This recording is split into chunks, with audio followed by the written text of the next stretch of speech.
Imagine waking up in the cold silence of dawn, only to find a stranger curled beside your horse, shivering, fragile, and whispering a name you swore you'd never hear again.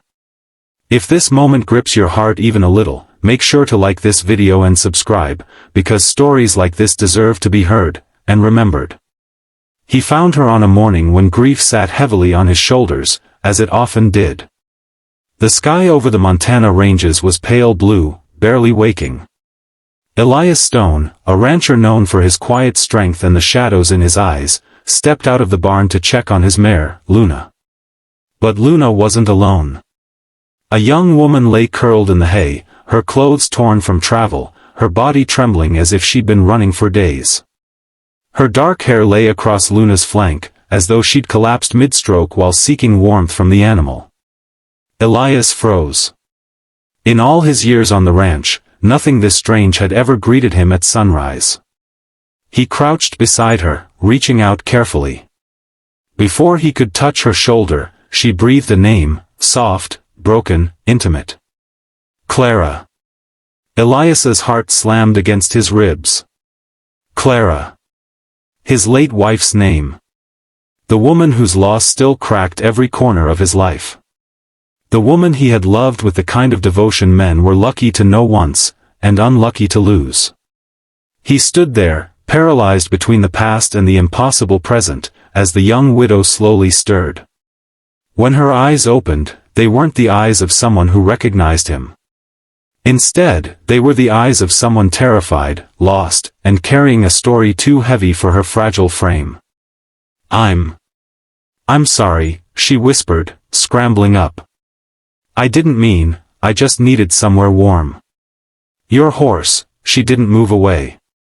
She likes good souls, Elias replied, still trying to process everything. What's your name? Maeve, she said quietly. Maeve Turner. There was something gentle in her voice, but also something shattered. She tried to hide it, straightening her shawl and taking a step back as though she expected him to chase her off. He didn't.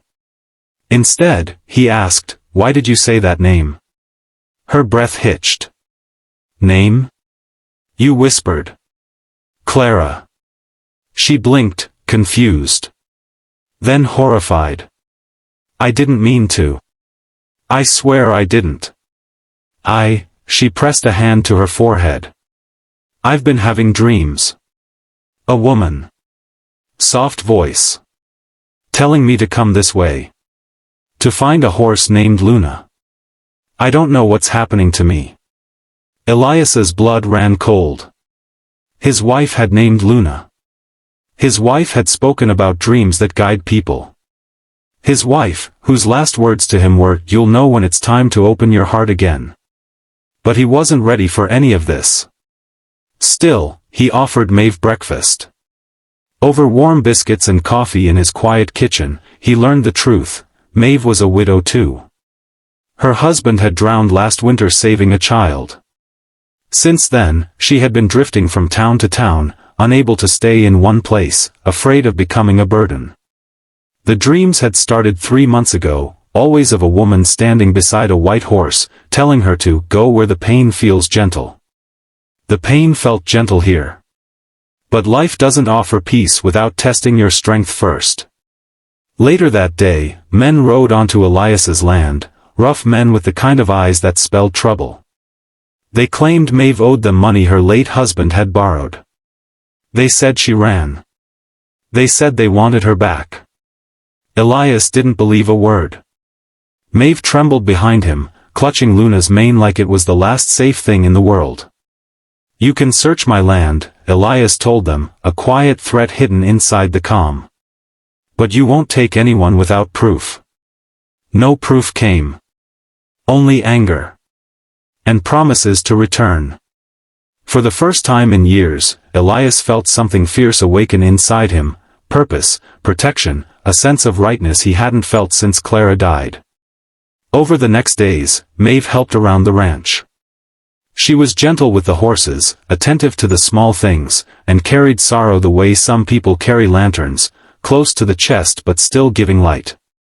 Elias found himself watching her. Not with longing, but with the unmistakable recognition of someone who has suffered the same storm. One evening, as they repaired a broken fence, Maeve said softly, "I dreamed about her again." "Clara?" She nodded. "She was standing between us this time. Smiling. Like she wasn't mourning anymore. Like she wanted me to stay here." Elias swallowed hard. "Do you think dreams mean something?" "I think grief speaks in the language we can understand," she whispered. "And maybe, just maybe, so does love."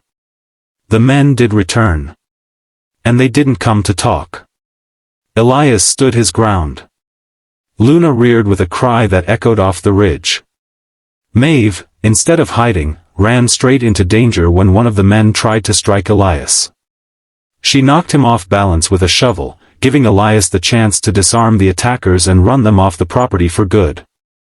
When it was over, Elias pulled her into his arms. Not because she was weak, but because she had been brave. "Why would you risk yourself for me?" he asked. She looked up at him, breathless. "Because someone has been telling me to trust you. To trust this place. To stop running." For the first time since Clara's death, Elias felt tears burn his eyes. He didn't pull away. Days turned into weeks. The ranch felt lighter. Meals felt warmer. The silence of the house became comfort instead of punishment. One evening, Maeve stood beside Luna, stroking her gently. Elias approached, heart steady but full. "Maeve," he said softly.